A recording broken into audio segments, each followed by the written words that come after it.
Hello, Chris Adams, Legendary Realty. We're doing the series. I think this is part 5.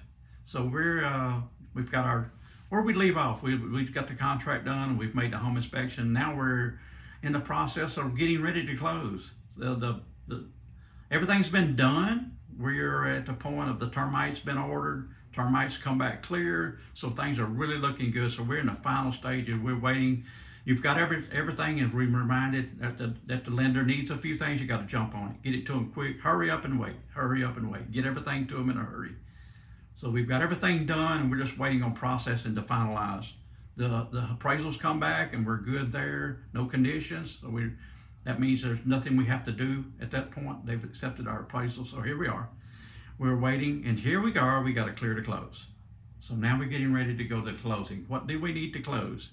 You need identification, your driver's license, your state permits, whoever's signing on the contract, whether it's you or your spouse or your best friend or whoever's on the contract or whoever's going to be signing has to have some identification. We're going to bring your identification. We're going to get this thing, we call it a closing documents now. It used to be HUD sheet years ago, but it's closing documents. We get this within 3 days out from your lender. It will tell you all the closing costs, all the fees, all the down payments, everything will be on this sheet, how the money's dispersed and where it goes to when we get to the closing. And also what we need to bring to closing. Okay, we're getting to this weird situation now. We're calling it, this world is really in a mess. So they're not accepting our personal checks anymore.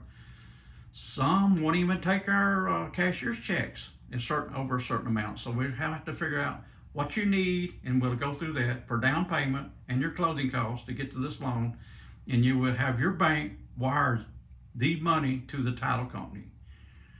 We're using a title company, and they're all basically like lenders. There are a bunch of them out there, and we pick the best ones. The best fit for us, the best fit, and that takes care of our clients the best is like we want them taken care of. Okay, we call it that. So we're at the title company now. It's 3 days out. So you just got your CD, and you need any help, you call me and let's go over the CD. And I'm going to be going over the CD too, because I need to be sure they put the termite bond in the right column. They didn't charge the seller us for it instead of the seller. They didn't. The home warranty's paid by the right people. So you'll have your home warranty charges on there. Everything is on there.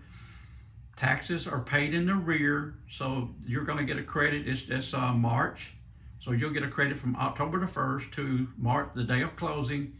The seller will give you a credit for that period of time that you've used on your taxes, and you'll pay the tax bill when it comes in the fall. It ends in September the 31st. You get a bill in the 1st of October, and it needs to be paid. Most of that's going to be done in escrow. That will be in your insurance in there, but you can shop around for insurance. So that's going to be an escrow. We'll talk about the escrow. They're holding, that's your money being held in account. So when it comes due, for the taxes come due, when your insurance yearly insurance comes due, the bank will pay that for you. So you don't have to worry about saving that extra money. Of course, I recommend shopping around insurance, being sure you're current, and be sure you're getting the best deal for the best amount of service. So now we're ready. We got this 3-day closing period. You sign off on that.